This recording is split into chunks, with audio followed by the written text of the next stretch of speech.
Alright, so I'm playing with this. It's a commercial shoot I did for a diamond company, and just thought I'd show a little bit about how I work it. I haven't done this one yet, so get ready for me to make some mistakes while I'm doing it, but it should be a lot of fun. I think we've got a lot of components to this specific image, so we should be able to get something good out of it. So it starts right here with this image. First three images are just a bracket, normal exposure, under, so I can get the roof, and then over, and then I just do a series of flashes. The room's big enough that I can't get it all with one flash, so you can see I've done it as a series of lights in different areas, and I'll just use the parts that I need. So I start by just looking at this first one. Definitely blown out some of the highlights, so let's take those down, bring up the shadows a little bit, and I never like the contrast. I always like to mess with the contrast a little bit. Not too happy with that wood all being so dark, so I'll probably use another exposure just to bring that wood in. Since this is going to essentially be a flambient, I like to look at it in black and white. Take a look at that. Because that's essentially all the information I'm going to use from this image is just that black and white information, and that looks pretty good. So I'm going to go ahead and use that. I label things that I'm going to use with a green so that I know going back to them when I've got like this where there's 20 images, so I know which ones to use. Okay, so my underexposed, I think I'm going to bring that up just a little bit. I don't mind the lights going pure white. And then I'll go ahead and lower the highlights and raise the shadows a little bit, so it's a little bit easier to bring that in. This is going to be important that we have some white in it. The roof was white, so I'm just going to set my white point on the roof and get that for my white balance. That looks pretty good. You know what, I'm going to make a copy of this too, because I found out with other exposures that the actual display cases are burnt out a little bit, so it'll be nice to bring in the display cases a little bit. So I'll just go here, and where is it? Where's that? Make virtual copy. Okay, so this one, the first one I just did, is essentially for the roof or the ceiling, whatever you call that thing. Then this next one, I'm going to look at just the display cases. I think I need a little bit higher right in there, and let's bring a little bit more contrast into that. That's too much. There we go. I think that looks pretty good. I might just make a third copy of this, because these posters in the background back here, they're a little too blue for me, so I'm going to make a third separation and just set my white balance on that so that I get good white just for those posters. That's all I care about, and the one that's reflecting here. So, okay, now I've got 4 layers. Now let's start going through the flash layers. Here's my overexposed image. Oh yeah, this is where I typically pull that dark wood from. So I'll bring this down a little bit, not a whole lot, because I want to keep that color in there. Keep some definition. I don't want it to go black. I don't want it to look all washed out. Look all washed out either. Add a little bit of black in there. I think that looks pretty good. Alright, so now we're up to 5 layers. Now let's get into the flash layers. Let's see. So my first one is usually flash close to the camera. This one was actually a mistake. I can tell because if you look right there, one of my flashes is fallen over. So that one I know I'm not going to use at all. So that one, that's me holding the flash over there, I think. Yep. I'm not sure. Let's bring that exposure up a little bit and see if I can even use that. You know what? That doesn't look too bad. I'm going to go ahead and fix this up just so I can use it. Again, set my white balance on the white wall. Anywhere white in there is fine. This will just be a component, so I can use that. Let's bring down the highlights a little, bring up the shadows a little. right in there. Need a little bit more contrast. It looks washed out. And yeah, that doesn't look too bad. We can use that. So green that one. Let's take a look at the next one. Usually, did that move? Nope, it didn't. Usually I just start copying things over because I want to keep the white balance fairly consistent. I want to keep the look fairly consistent. Here's my good, this will be my base image because the foreground, everything looks really, really good here. Yep, that's me hiding over there. Again, holding the flash. There should be 2 other flashes in this on stands. So, you know, let's see, I think it's 2 8200s and one 8600.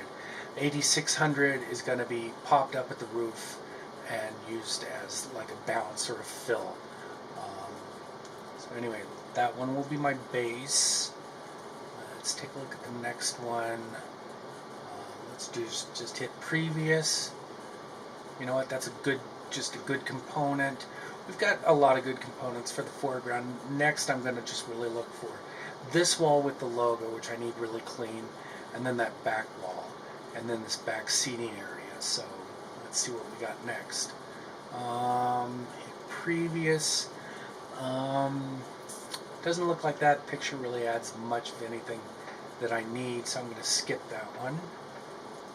Okay, now we're starting to light back here. We're getting some green in there too. I don't like that green, so let's hold that, lighten it up a little bit. Yeah, that looks pretty good for the back of the room. This is probably me trying to light that, but it doesn't look like it worked. I'll just walk around a room with that flash in my hand and just start firing the flash off as I walk around with the remote. Because, you know, sometimes it works, sometimes it doesn't.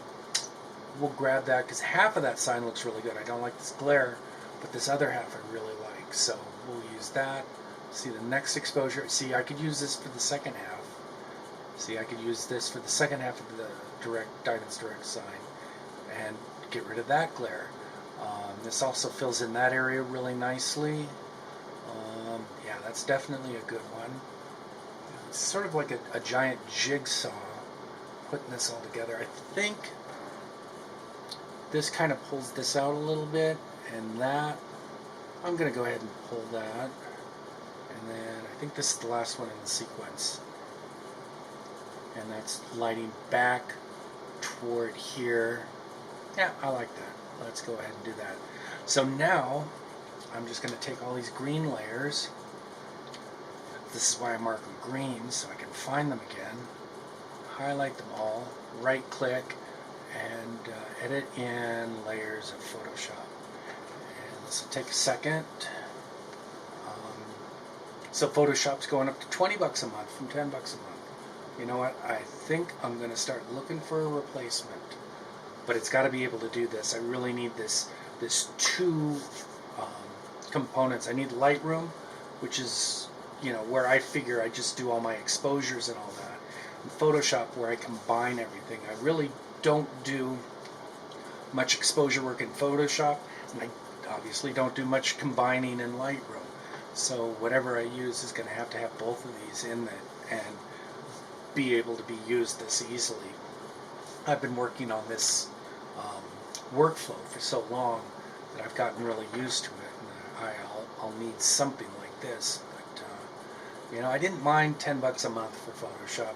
I own Photoshop CS6. You know, I put a lot of money into that. I'd like to own it and not have to pay rent on it every month, which is what I feel like I'm doing. So anyway, there's my little advertisement or whatever. Alright, are we almost there? Come on. This does take forever.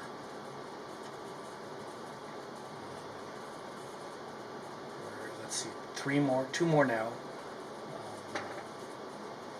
I know it looks really confusing, doesn't it? All these layers. But remember, each of those layers we've set up with a specific purpose. We'll just, you know, put them all in order as we need to. Alright, that's all of them. Let me... Oops, there's my logo for Diamond's Direct. I've been sneaking that in to make things look cleaner. Okay, so this is the black and white one. That's going to be the ambient layer that I'm going to put in as a luminosity layer. I have a shortcut, F4 will give me a, oh it doesn't, for some reason, once you choose masking type, it cuts out the shortcuts, so we'll just make a mask there. Now everything should work. It's this next layer. This one was my highlights. That's going to be in the roof, so I'm going to put that above it because I'll put that in after I do my flambient. Hit the F4 and mask that. This next one I believe that's for all these cases, so let's put that above it. And then this really yellow one is the one for those posters, so mask that and put that above it. Now everything else down here should all be flash. Oh wait, this is my wood. Let's go ahead and mask that, and I think we'll put that right after the ambient layer. Alright, so this one I don't quite want, yeah, we'll take it to the beginning now, but that's not where it's going to end up. This one, I want these as my second or third layers. I want this really, really good, this will be my base layer, so that's going to be all the way at the bottom, if I can get it there. Let's move that up, just so that, okay, so that's the bottom layer that I wanted. This is that next layer that I want to hide. What is that layer? That's a nice looking layer. What was I going to use that for? I don't know. Let's move it down here and give that a mask. This is back here layer. Usually I just put them all like in order or in reverse order.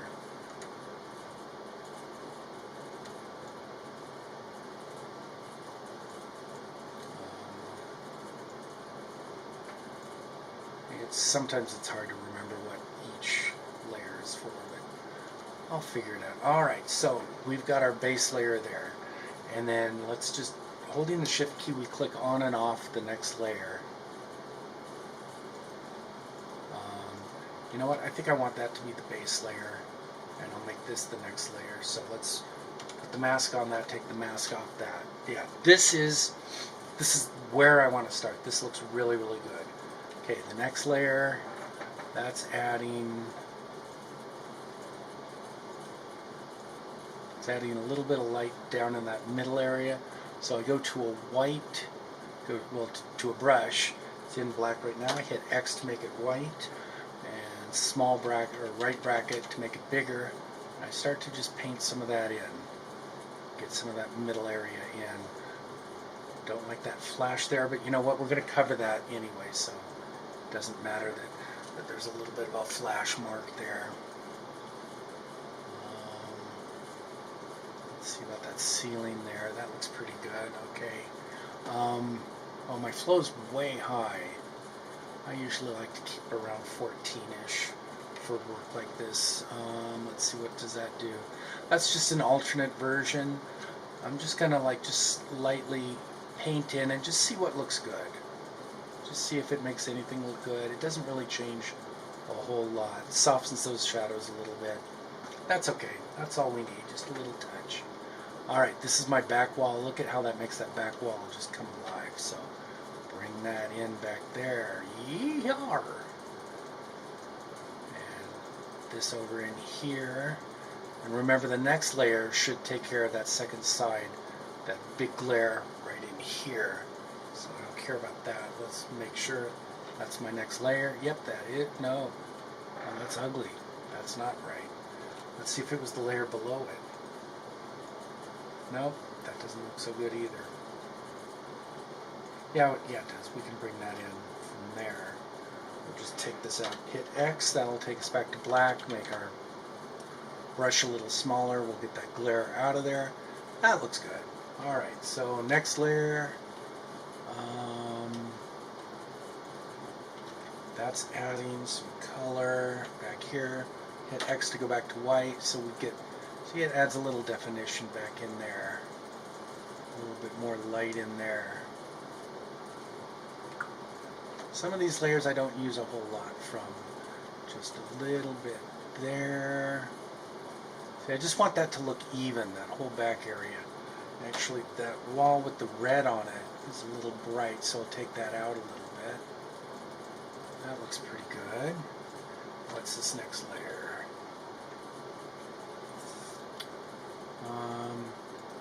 I don't think I need that. I think that's fine without it. You know what we could do is take a little bit of this glare off of these with it. Hit X. There we go. Yeah, that looks okay.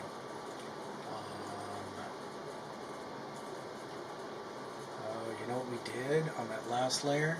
See, there's a little bit of glare right there, so let's go back to turn that black and get that out of there. Oops, wrong layer. There we go. Get that gone. And that last layer there, I don't even know if I really need it. Let's just put it in really lightly. See how that works. I was hoping it would bring this in a little bit better. I think that looks pretty good. By and large, we've got a good exposure across most of it. There's this shadow right here that's pretty much there in all the lights. I think that's from the AD600 because that was camera left. Can't get rid of that, so we'll get rid of that here in our flambient layer or our ambient layer. I usually go really big with my brush, really light on the flow, so I'll bring the flow down a little bit. And then just start bringing that in. Oops, I'm painting on the wrong level. So I Control Z out of that. Go to the mask, which is where I want to be. And then I'm starting on the roof. See how this evens out that roof a little bit, gets those shadows out of there? That looks really nice. Now this ugly shadow there, let's get rid of that and bring this whole wall in so it's looking natural. There we go. There, the shadows are gone. See, when you're in the luminosity blend mode like this, all you're doing is bringing the black and white information in. So had I left this, I think it is actually, isn't it? It's a black and white layer. Color doesn't matter here. It's all about the black and white values. So I like to just bring this in. I really like to bring it in heavy because those are the natural shadows and highlights of this image. And that's what makes it look natural. Gets rid of the flash. So there we go. Now we've got a nice even coloring from the flash, and we've got a nice natural looking shadow from the ambient layer coming in. Somehow this went dark there, that way back there, so I'm going to see if I need to reverse that out to bring in some more. Yeah, see? There, I want that to look nice and even. There we go. I think that looks pretty good. Okay, what's our next layer? That is, it's really bright. What the heck was that for? Oh, I know what it was for. It was to bring in the wood from. So hit X to go back to white. Get our brush really small. Want a slow flow. Really slow now. And then I'll just paint in. I just want to paint in some highlights to make this wood come alive so it's not quite so dark. That might be too much there. Yeah, see, we lose some of the contrast there. I like that contrast, so I'm going to reverse that out. Okay, back to white again. Down here. Just kind of bring in some color. Real subtle. Okay, now I got to make it real small because I'm going to work in the back. Bring in some of that color there. Alright, so here's what we did. We just brightened up the wood a little bit so we could see the grain and see it look natural. That looks pretty good, at least in my mind. Next layer is darker, and that's going to be our ceiling, isn't it? I think I'm just going to bring in think it looks nice and even. I'm just gonna, oops, don't clone stamp. Sorry, wanted the brush. Here we go. Let's just bring it in up here. Not too worried about the colors up there yet. I'll be fixing those in a little bit too. There, I like that. Maybe it's a little bit too much. Maybe it went a little dark. I could fix that in a little bit. Yeah, you know what? I'm just going to leave it. I like the evenness of it. Next layer, this will be, yeah, this display case. So make my brush smaller and just start to bring these in. See, they're a little blown out now. I bring them in this little bit of a darker image. You can see them a little bit better. I also, in the back, see these jewelry thingies back here. They're looking kind of bright, so I'm going to bring them down with this. And then back here, because those hot spots are annoying to me.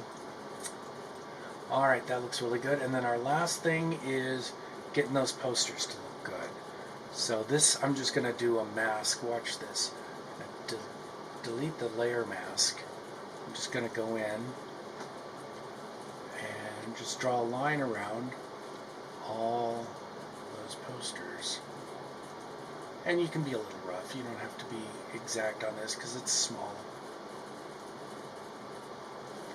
Just get that in. Working my way up. There we go. And then hold down the shift and that lets me move it around. Come back over here, hold down the shift again, and that adds a plus. See how it added a plus there? So I'm adding to my mask, or my selection, I guess. I haven't made a mask yet. Okay, hold down the space bar, and then I come back over here, hold down the shift so that this gets added to it. And there we go, we've outlined everything. Going to zoom back to fit the screen, add a mask to it, and look at this, because I've already selected it, boom, it just brings those right in. So that's what they look like. That's what they look like color adjusted, and that looks a lot better to my eye. I guess we could fix this one too. Do you want to do that? So what I'll just do is I'll just draw another mask around that. Oh look, there is one of my lights. How did that get in there? We will have to take that out. Holding the shift key so that I could get two of them. And there we go. Make sure we're on the mask. Make sure we're on white. Get that paintbrush. And see, just take some of that blue out. Makes it look natural. Alright. Okay. So I guess that's our basic work on that. So at this point, what I will do, deselect everything. I'll hit F3, which is my shortcut for combining everything. And then I'm going to save this all back to Lightroom. And then I'll start working on it from there in Lightroom. This way I've got like different places that I've stopped and started. And it just, if I make a mistake, it's easier for me to correct from them. So, let's see, save it 96. This will take forever. 97. So I think what I'll do is I'll do this stop right here, and then I'll continue this on in part 2 and show you how I start cleaning up, straightening lines, and trying to make this really come alive. So at this point, we're just going to save this, and I'll just say thank you and see you in part 2.